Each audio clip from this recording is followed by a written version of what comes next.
feel like you watch too many poachable balls whiz by you and you're like, ugh, I should have poached on that one, then you should check out the Doubles Playbook because inside there are 48 plays from Martina Navratilova and the Bryan brothers that show you how to set up easy put-away volleys and overheads. If you look at other sports, teams run plays. Football teams run plays to score touchdowns, soccer teams run plays to score goals, and basketball teams run plays to score baskets. When it comes to your doubles game, you can run plays to set up easy put-away volleys and overheads. If you go to tennisfiles.com/doubles playbook, Martina Navratilova will personally show you one of her all-time favorite plays called the prognosticator so you can see if the doubles playbook is right for you. I've used many of the plays from the doubles playbook in my doubles matches and think you should definitely take a look at it if you want to improve your doubles game. Just go to tennisfiles.com/doubles playbook to check it out. That's tennisfiles.com/doubles playbook to check it out right now. Hey there, and welcome to another episode of the podcast. This is Mirban, and I'm glad that you are here listening to this episode. I've actually been just nonstop working on the Tennis Summit 2022. We've got many thousands of people who have joined and who are really enjoying this week of online lessons. So it's been super fun, and there's still time to join. If you haven't yet, just go to tennisfilesummit.com or check out the link to the show notes or in the show notes page to that page. But today we have a fun part 2 interview with Mike Digby, who, if you listen to episode 246 of the podcast, as you'll remember, he talked about his experiences practicing with the top players in the world, such as Roger Federer, Stefanos Tsitsipas, Rafael Nadal, Simona Halep, Novak Djokovic, and many more. And Mike currently coaches at the Soto Tennis Academy in Spain. He is a former U.S. collegiate tennis player who graduated, I think, 3 years ago. So he's relatively young, but he has just garnered a lifetime of experience, or a ton of experience, playing with amazing players and interacting with their coaching staff, and then now coaching at Great Academy. So in this part 2, we're going to talk about how Mike prepared for practices with the top pros, the best pieces of advice that he learned from his practice sessions and the people around him there, why it's so difficult to pursue a career on the pro tour, and Mike's transition to coaching at Soto Tennis Academy, his biggest keys to winning more matches for 3.0 to 4.5 players, the most important parts of your game that you need to practice more on, how to improve your serve, how to be a problem solver on the court, and much more. So with that, let's get into part 2 of my interview with Mike, and here it is. Great stuff, Mike. And then in terms of friendliest team, just curious, because I know you mentioned that, it's really important that almost more important that the team is like nice and friendly, because obviously, the player can be in their own zone, for the tournament. So do you have like a friendliest team award you want to give out? I know I keep saying her name, but again, it's only because I've spent, quite a number of practices, but I loved Halep's team. All of the team, I found them really friendly. Aliassime, again, him and his coach and his team were really friendly. So Naomi Osaka's team in the earlier days were really friendly as well. So there's a lot. There's a lot of teams that are pretty friendly, but then there's also ones that, not that they're not friendly, but they're working. They're working and they're looking to try and get a job done, and so you've got to respect that as well. So yeah, I'd say Simona Halep and Aliassime, their teams are good fun to be around and nice and friendly. Great, Mike. And then in terms of your preparation, because I know that you're preparing just as hard probably as professional tennis players would, taking care of your body and such. So what was your routine? I guess you can start from the night before or the morning, whichever you'd like to choose, like to prepare for these practice days. I think, relatively similar to when I'm practicing myself. I think, get good warm up in.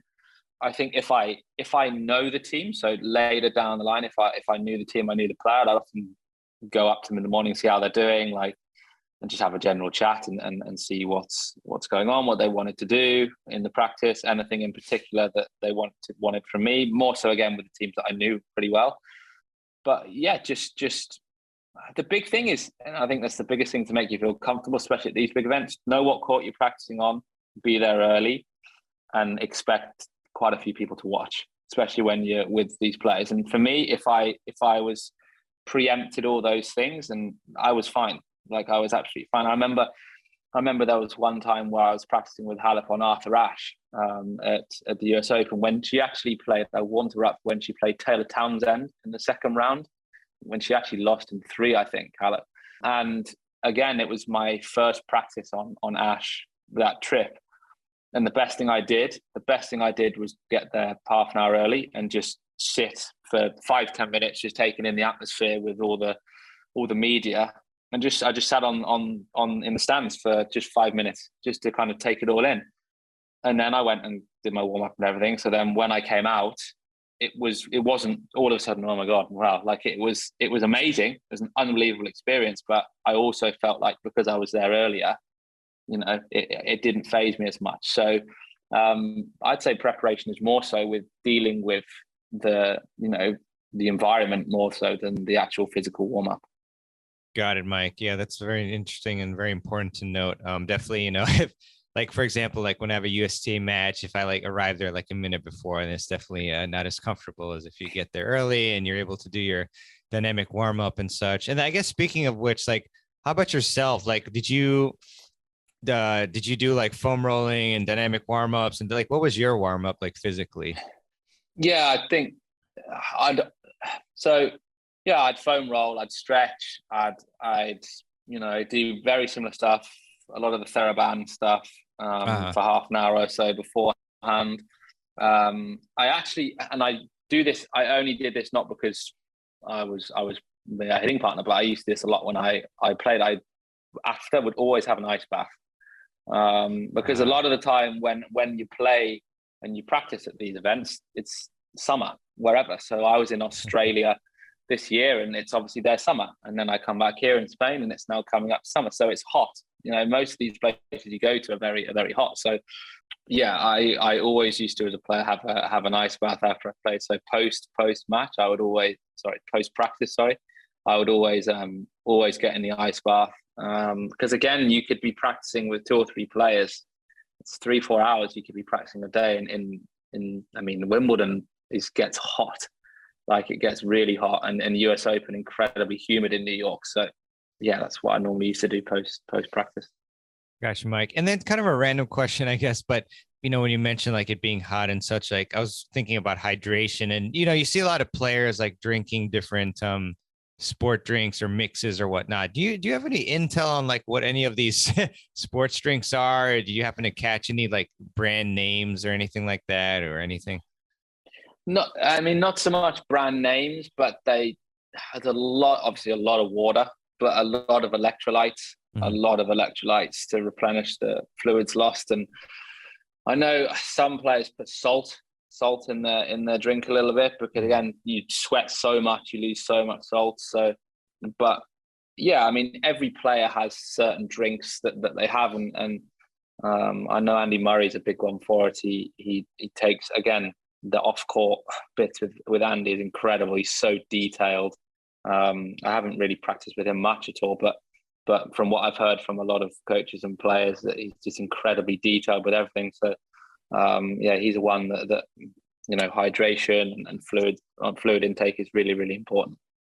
Yeah, for sure. And then in terms of getting compensated, that was an interesting part to hear about as well. Like, how did that work for you? And do you think it was like a decent level of compensation for what you were doing? It's tough, because I think some events are great. They pay you relatively good money, and it's right in the event itself pay you. Some will just pay expenses, and you don't get a salary. And when you do it individually for the player, you obviously you charge a certain rate. So it completely depends on the circumstance. But again, I was young when I started doing it, like 19 or so. So I was if people were paying for my expenses and I got this experience to shadow some of the best coaches in the world on tour, to hit with some amazing players and open up so many doors in the tennis world, I'd be silly to not to turn it down, even if it was me doing it for free and then I'm not charging a salary. Like it's one of the best things that I've done, and I will probably continue to say that from a coaching perspective. It's opened up so many doors for me. I wouldn't be at Soto Tennis Academy in the south of Spain doing what I do and coaching some top players without probably the hitting partner stuff. So yes, you don't get compensated enough probably, but yeah, I would, if I was giving it any advice, don't let that anyone stop them from doing it, because you can open up some serious doors in the future. Yeah, for sure. I mean, it's like getting the best internship, the internship at the best company in the world, like Apple or Google or something like that. Yeah. Yeah. And you get exercise too. So interesting. And also like, just curious about like distinguishing that. So like, let's say if you're like practicing with a player, but it's like, so if the player is the one that says like, I want Mike, so then do you get paid by the player, or does it have to be like arranged outside of the tournament for you to get your own rate in?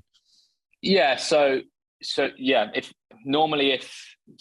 let's say a player gives you a call, emails, text, whatever, look, I want you for this block of tournaments, then it's normally the agent that deals with it, but then you would obviously charge your fee individually, just like a coach, like a physio, whatever, fitness trainer, the same kind of thing. But if you're employed as such, or the tournament itself, hires you for the 2 weeks, for the week, whatever, then what they'll give you the players to practice with. But then a lot of players are superstitious. They have their certain routines that they want to stick by. And if you've given them a good practice on that day, they'll then ask for you back tomorrow, which is what happened a lot early on with me, because I went and did it for a few tournaments, and that's kind of what happened. So yeah, you have to almost arrange beforehand in order to get your own individual salary. Got it, Mike. Got it. Very cool. Were there any particular pieces of advice, or like, a memorable quote or something like that you got from a player or a coach, during those practice sessions? And if so, what was it? So many like that. It's really hard. I think I spent a lot of time with some really good coaches, and Darren Cahill, Moratoglu, Torben Belts, who's currently coaching Emma Raducanu. But I think the one thing that when I was younger, again, when I was still playing a little bit, the one message that kept coming across from a lot of players was just be patient. Just be patient. Like, and at the time I was still thinking about wanting to try and play a little bit more after college. I eventually didn't, but yeah, just be really patient. Like if you keep working hard, you keep doing the right things day in, day out, then you will have success at whatever level that is. And I think that then is the exact same message that I've got as a young coach. If I do the right things, I work hard, I try and be the best coach I can be day in, day out, then what I aspire to do will happen. It just takes time. It takes time. You need to build up your knowledge base. You need to understand the sport a little bit better. So yeah, I think both from a playing standpoint and a coaching standpoint, patience is really, really important. Yeah, 100%, Mike. And then in terms of your journey to becoming well, actually, you know what? Before we go into that real quick, you mentioned that you wanted to or you were considering like playing, afterwards. And, I've heard you talk about, potentially like, playing in tournaments and stuff to get go on tour. But like, it's obviously very difficult. So can you walk us through like kind of your thought process on whether or not to pursue, a lifestyle on the ATP tour, and then how, what you were thinking in your decision? Yeah. So I think, with my decision, I kind of in a way had it taken out of my hands. I did a lot of the hitting partner stuff over the times I had out in college, over the summers, and still went back to America, got my degree, played college tennis and did all that. And then because I'd done that during college, as soon as I graduated, I then did a lot, because obviously I didn't have any I wasn't tied to doing my degree because that was completed and everything. So then I had a quite a long period where I was just being a hitting partner and helping the players out and everything.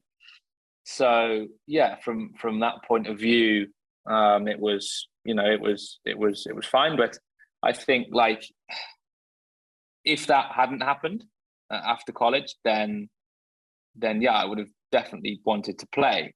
But I think it was almost taken out of my hands because I was enjoying it so much and doing really well with it. And I knew that long term this would open up so many doors. And I wasn't good enough to the point where I could, like, walk on tour and win futures consistently and get myself up to a ranking where I could really push on. I knew that deep down. I knew that. And I think that's probably one of the biggest reasons why I didn't play, was because it opened up. And then I really enjoyed adding, like, and talking to coaches on tour and having coaching discussions around certain things that kind of ignited that passion that I have for now for coaching at an elite level. But in regards to advice for players, I think, look, the beauty nowadays for me, and I love the route, is we have college tennis. And I think we have a couple of players again at Soto Tennis Academy that were thinking about playing professionally, young, but we've had the coaches here, Dan Kiernan, who's the owner of the academy.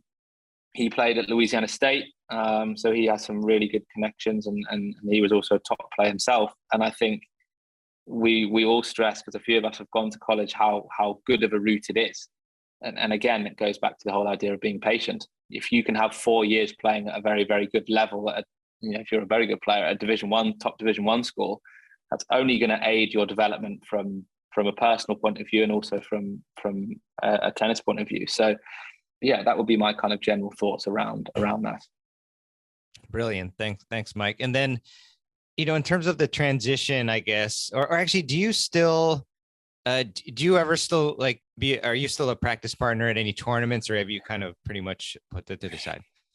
I was a practice partner in Madrid last year when I hit with Berrettini, mainly with Berrettini and Alcaraz, and also with Kerber a little bit. So it's not something that I've put to the side. I think I enjoy doing it. And again, like I say, it opens up a lot of opportunities, for my personal development, and gives me some amazing experiences to learn from, again, some very good tennis players and also incredible coaches. But it's, I would say that the coaching role has probably come a little bit more, dominant in my career. And that is just a natural progression from, being a hitting partner to ending up coaching. So that is just a natural progression that's happened. So yeah. Well, Mike, and then how did you get into Soto Academy? Yeah, so again, it's a Wimbledon story. So I was there. I think it was 2019. Yeah, 2019, and Evan Hoyt, who was at the academy and has been an integral part of the academy. He was playing doubles. He actually ended up making the quarterfinals of the mixed doubles. And at the time, Dan Kiernan, again, who's the academy director, he was coaching Evan. And I was leaving. I think it was the year where Halep won Wimbledon. And I was leaving, and Evan was there practicing on the indoor hard courts at Wimbledon because he was flying over to the US to play some challenges. And US or Canada, I can't remember which one, but he was definitely going away to play some challenges. And the practice desk manager said, "Look, would you mind sticking around and practicing with Evan? He's just looking for someone to play a set or a couple sets."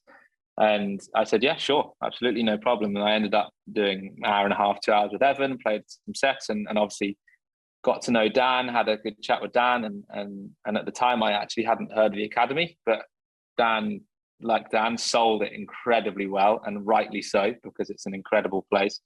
And that kind of how that started. And then I'd say maybe 3-4 months down the line, I saw that a kind of a position came up to travel with some of the pros at the academy and kind of be, in and around as traveling coach / hitting partner.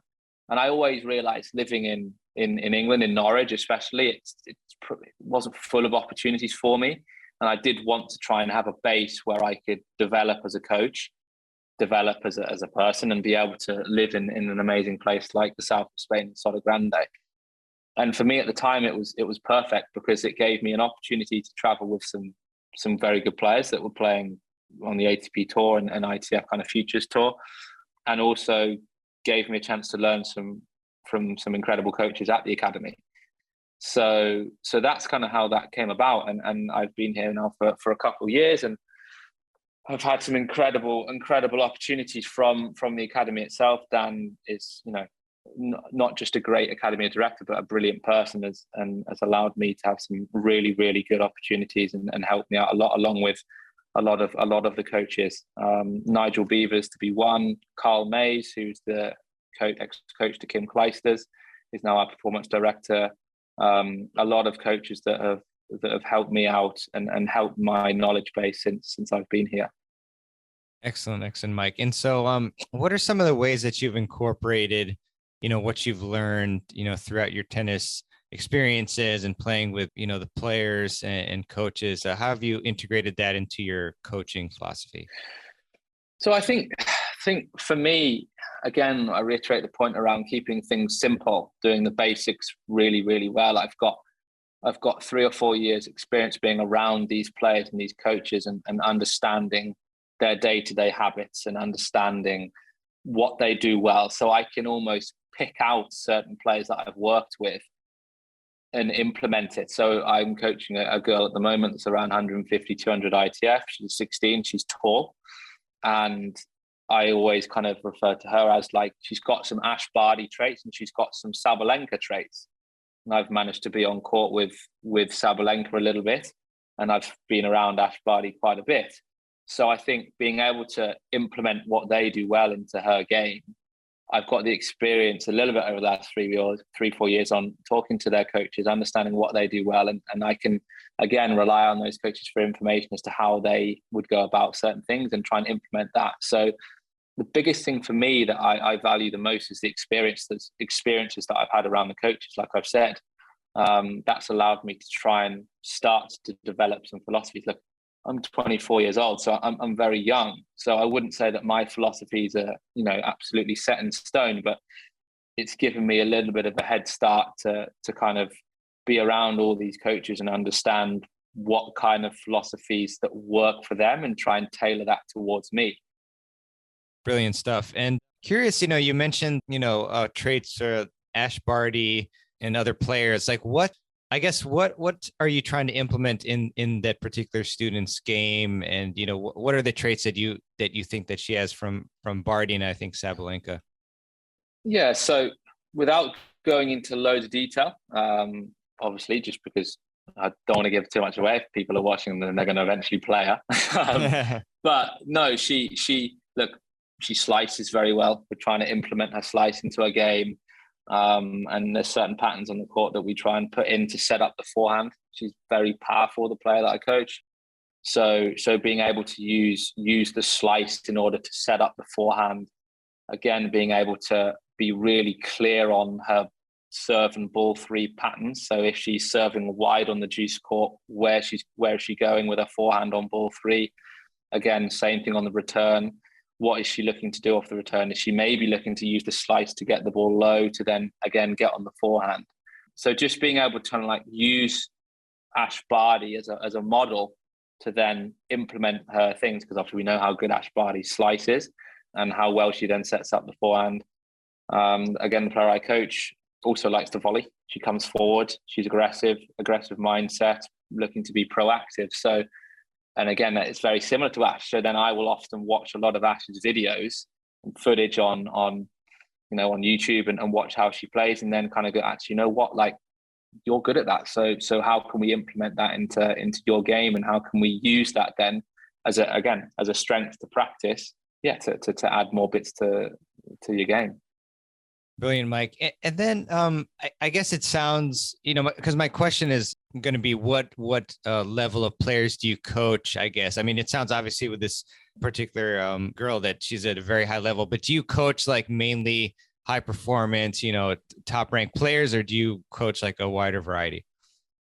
So yeah, at the academy we have players that are 5 years old, just starting out playing, all the way up to our pros in their like mid-20s, early 20s. So I am a big believer, and I think I've learned, not the hard way, but I think it's been a good eye opener for me, that actually coaching everyone in the first year or two.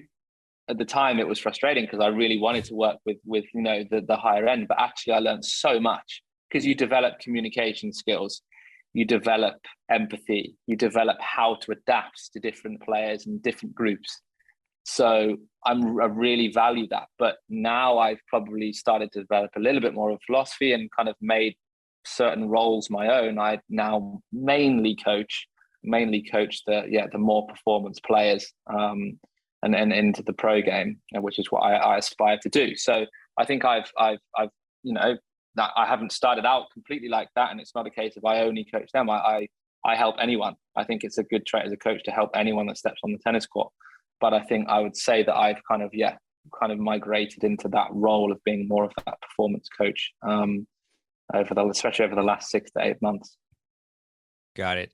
And do you coach by any chance any like club level players, or in other words, like adults who are like 3.5s to 4.5s? I have done in the past, yeah. When I first started out to kind of develop some skills, I have done, yeah. And I've learned just as much from them as I have being on court with Roger Federer. It's just a different type of learning. So yeah, I value those moments just as much. Gotcha, Mike. Yeah, I just asked that because most of our audience is in that range, the 3.0 to 4.5, I think. So I guess my next question is, what are some of the biggest mistakes that amateur players, either you can pull from the adult club level or juniors, what are the biggest mistakes that they make? And maybe give us like 3 of them or so, and they can be, again, technical, tactical, mental, physical, anything from those realms. I think the big one, and this is something that I've learned, and I learned the hard way as a player, is the word unforced error. Like the game, Yeah. When you're a club level player or a junior, you often lose matches because you just leak way too many errors. And again, that goes back to the idea of just being really, really good at the basics. Now, and I always say this, and one of the coaches at the academy always used to say to me that it's not a tactic to get the ball in the court, it's a rule. The rule is you have to get the ball between the white lines in order to give yourself a chance of winning the point. It's not a tactic. You don't decide whether or not you do it every now and again. So one of my biggest bits of advice is just try and reduce the unforced error count. Try and be as consistent as you can. And when I say consistent, that means consistent to the game style you want to play.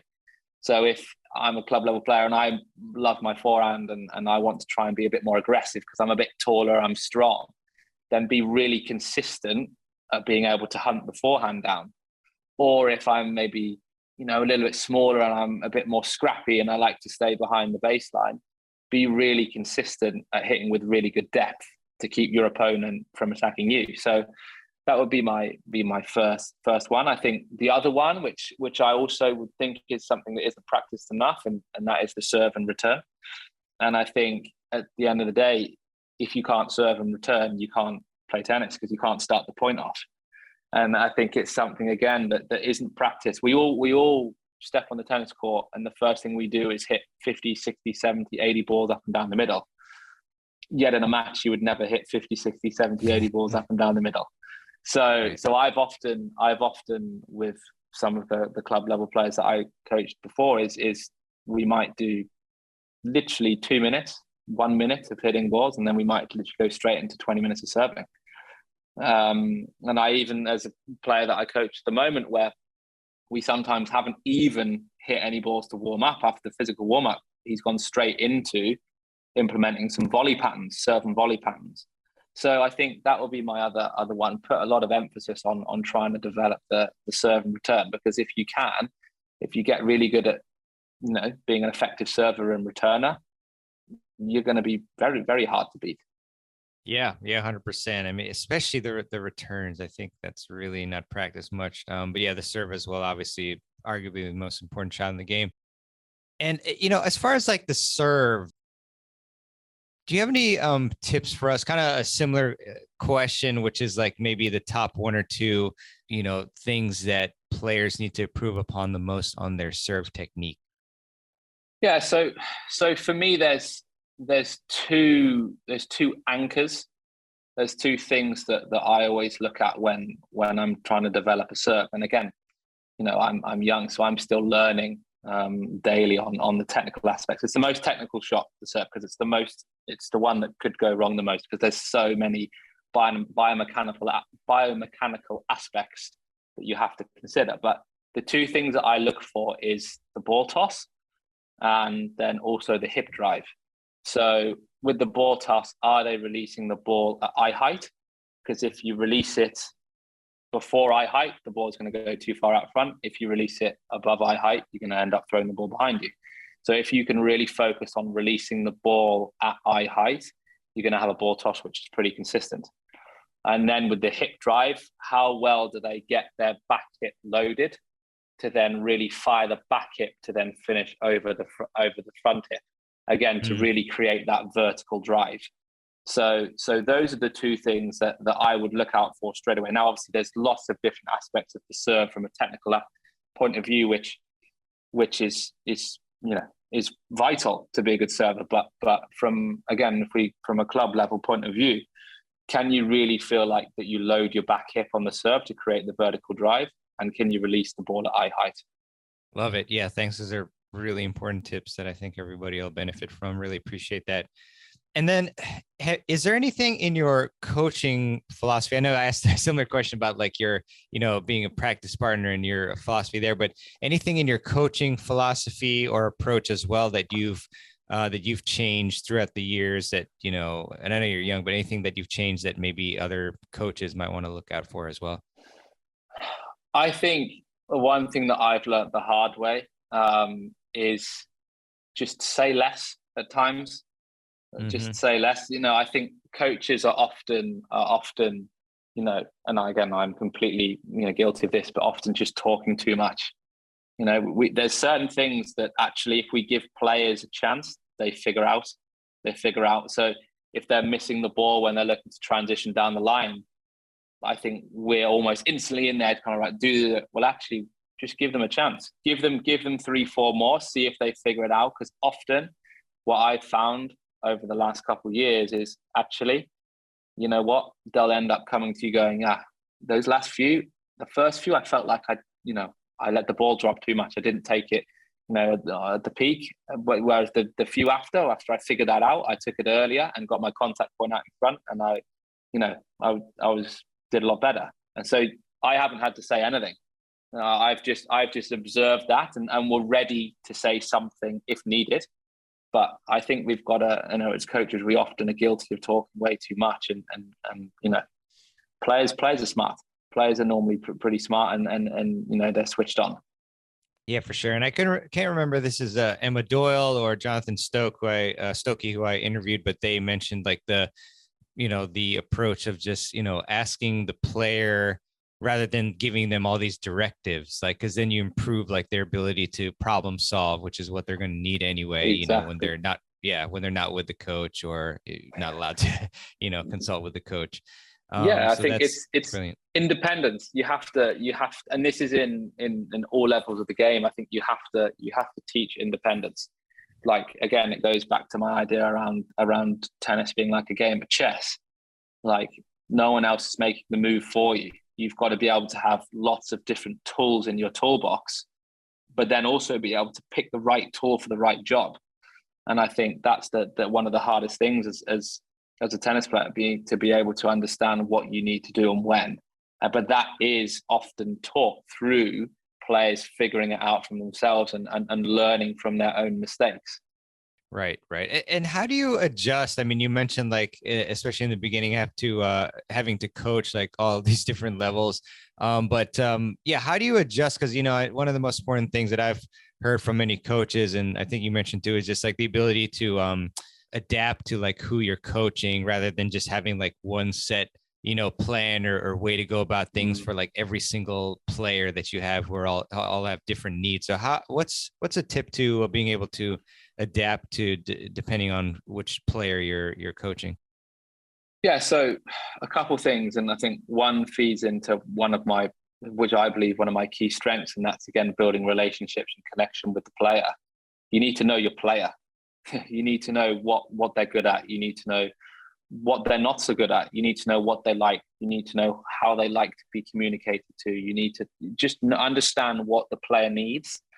And I think if you do, then naturally, if you can connect and build those relationships, you're going to adapt your vocabulary that you use. You're going to understand what they like to hear, what they don't like to hear, when they like to be spoken to, when they don't. I know with some players that if they are a little bit peed off, that I'm going to leave them for a few minutes. I know, but then with other players, I know that I'm still okay to talk to them because they're still receiving information.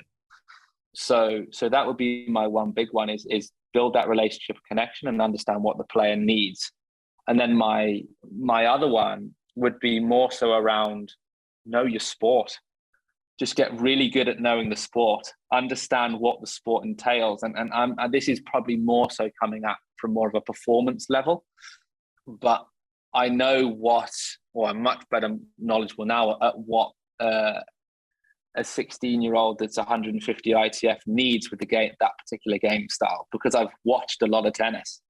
I think coaches, and again, I'm absolutely guilty being a young coach, is I think we often deliver lots of information without actually watching any tennis. Like Dan Evans watches so much tennis, like so much tennis, and that's almost his coach. YouTube is a coach. Go on, and I think as coaches, and I'm passionate about the sport. I love the game, so I naturally watch anyway. But if I'm unsure on maybe, what does Ash Barty like to do when she's wide on her backhand, and I know that I know that she slices well, I know that my player slices well, I'm going to watch 20 minutes footage of Ash Barty getting out wide to a backhand and look at what she does. So I think that then helps then adapt your ability to coach different players, because you've then seen it, in video footage. And again, this is tailored a little bit more to the performance-based side of it. So yeah, know the personality and know the person, and then know the sport. Brilliant. Awesome. Great stuff, Mike. And just kind of to shift the topic slightly, but I was wondering if you could give us any recovery tips for, whether it's competitive juniors or, competitive adult players, like maybe like a basic routine that they should follow, right after they practice or right after they play a match. That would be helpful. Yeah. So I think foam roll, like as soon as you finish your practice or your match, like get the foam roller out, try and loosen off the muscles. Make sure you stretch.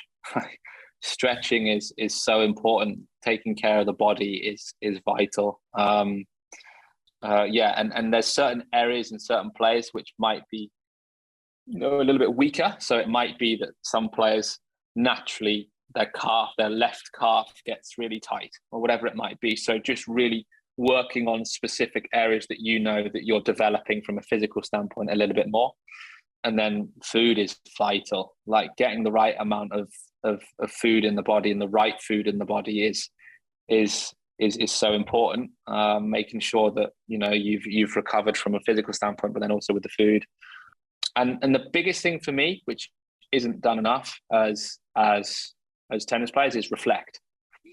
Reflect. So I get with the player that I coach at the moment, and with a lot of the players that I've been involved with, is at the end of the day, I'll get them to send me through a voice note or a little summary of how they felt their day went, whether that's during a tournament, whether that's during a practice of, right, what did you do well today? What could you have done a little bit better? And what's the focus for tomorrow? Just your ability to reflect on those days, because sometimes days roll into weeks, roll into months, where actually we haven't realized that we're not really going anywhere because we haven't reflected on the areas that maybe we need to work on a little bit more. So, so I would say physical recovery, food, and reflect. Got it. Those are fantastic, Mike. Really appreciate that. And in terms of, I guess your, future projects or anything like that, goals, like curious what those might be. Yeah, it's a great question. Great question for a young person. Look, I have aspirations to be one, the best possible coach I can be, to be the best person I can be, and I think that's in reality, from my own career standpoint, if I can work just as hard as all of the players I coach to make them as good as possible, and that's not just as a tennis player, as a person as well. That's something at the academy we're really big on, is making them better people. So from that standpoint, that's a big one for me. Just developing, just constantly learning and developing. I speak to a lot of senior coaches that are 50, 60 years old, and they're always saying, I'm still learning now, because the game always evolves. So just being able to learn is a big one. My aspirations from a career standpoint, I aspire to try and coach at a professional level.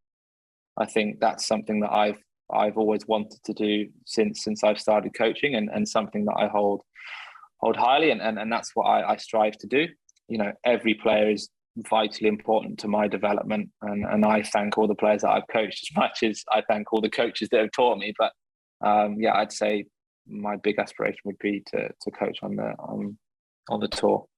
Oh, wait, I know you're on the right track, and with all the connections you've forged, knowledge you're accumulating, I'm sure that'll happen for you, Mike. And then in terms of books, I'm not sure how voracious of a reader you are, but I was wondering if you could, name 3 books that you would give a friend to help them improve their tennis game.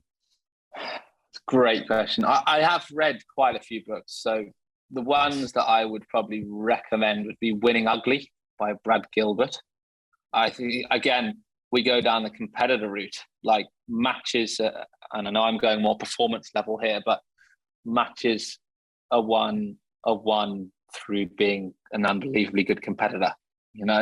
When we say the name Rafa Nadal, a lot of people say warrior, like the bull, like fighter. Nothing to do with his tennis, to do with him as this raw competitor.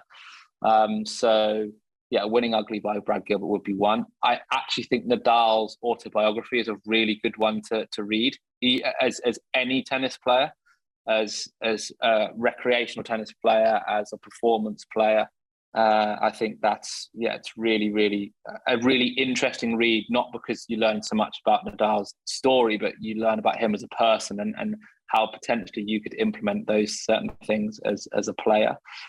And look, those would be the 2 main ones from a tennis standpoint.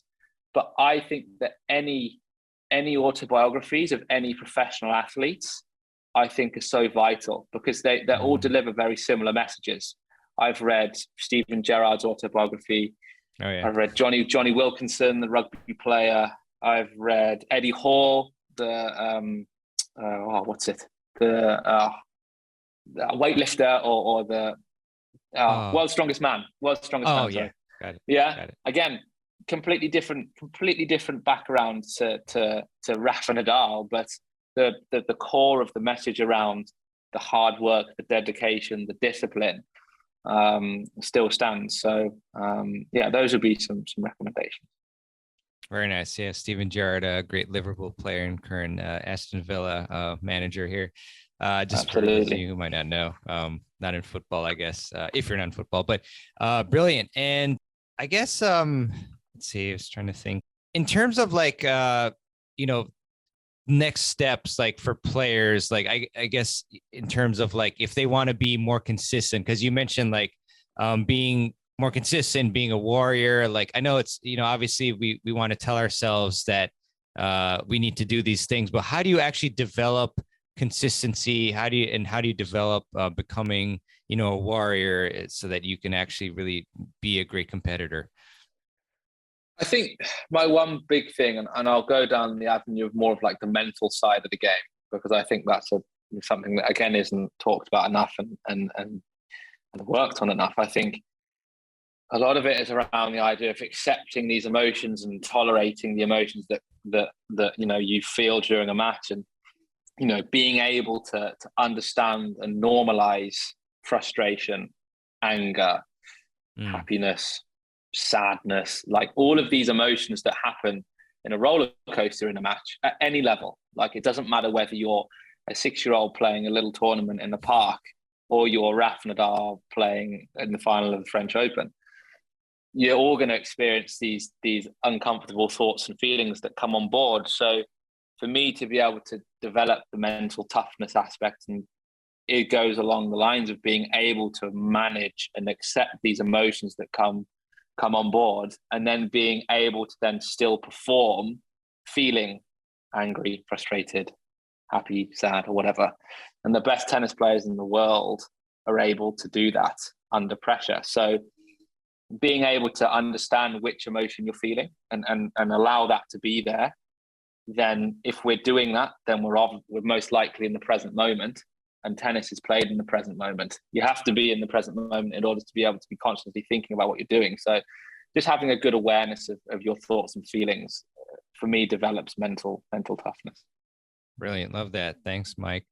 And then where can people go to learn more about you, whether that's, socials or a website or anything like that? Yeah. So my social media, I'm pretty active on Instagram. It's a big one. I often post where I'm at, what I'm doing, where I am in the world, who I'm coaching. So I think that's a nice one to follow if people are interested. And then on Soto Tennis Academy's Instagram as well, we often have lots of coaching videos by myself and other coaches at the academy, which is lots and lots of tips on all aspects of the game, technical, tactical, physical, mental, and I'm often on their page talking about certain things, as well as some other brilliant coaches that we have at the academy. So yeah, I would say for my journey, my Instagram, and for who I work for and who I represent is in Soto Tennis Academy, their Instagram pages. Great. And then we're going to have the links to, the books, as well as, Soto Tennis Academy and you on the website, or the show notes page. But just for the listeners to hear it in audio form, what's your handle on Instagram? It's at Mike Digby with 2 Y's. Got it. Okay, good. Yeah, that's what I remember. Excellent. Great stuff, Mike. Well, I, really enjoy this conversation. Really appreciate your time, and just want to ask you one last question, which is, what is one key tip that you can give our audience to help them improve their tennis games? Great question. $1 million question. Bit cliche, but work hard. Any level. Doesn't matter whether you're a beginner, doesn't matter whether you're a pro. Just keep working hard, keep trying to get better, and you will. Tennis is a simple sport if you do the basics really well. And I think just keep working hard, keep looking to improve, and never lose the enjoyment in the game. Got it. Love that, Mike. And any last comments or anything that I might have missed that you want to just bring up today? No, I think look, my one big thing is I enjoy telling my journey. I think everyone's got their own journey in every aspect of whatever they're doing in their lives, and I think my one big thing that I've said on a lot of the podcasts that I've been on is don't think that if you're not this amazing tennis player that you can't achieve big things in the sport.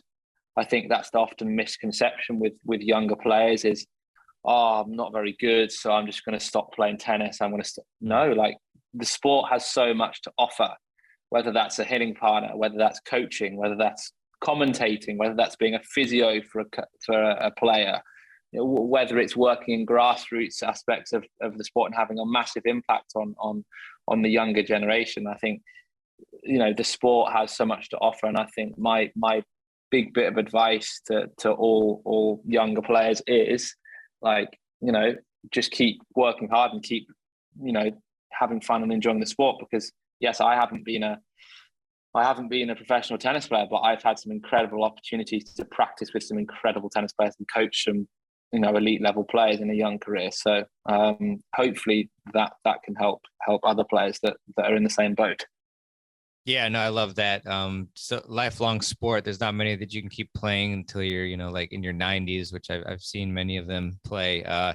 And just all the connections. Like I've I've got jobs through tennis, and I'm continuing to enjoying it through the podcast. It's speaking with great people like yourself. So, yeah, many opportunities, many ways to keep enjoying the sport. It's a great one. So definitely want to keep everybody involved who's listening. So with that, Mike, thanks so much for coming on to the podcast. Really enjoyed speaking with you and hearing your really cool experiences, both as a player and as a coach. So thanks for coming on, and looking forward to connecting again soon. Yeah, no, I really appreciate it. Thanks for having me on, and yeah, it's been good fun. Thanks a lot. Cheers.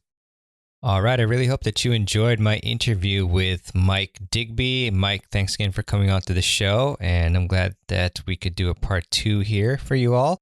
And if you did enjoy this episode, and if you enjoy the Tennis Files podcast, I'd really appreciate it if you would leave a review for the show. And you can do that by going to tennisfiles.com/Apple Podcasts with an S at the end, or just hit the review button in your podcast app of choice that you do to listen to the show.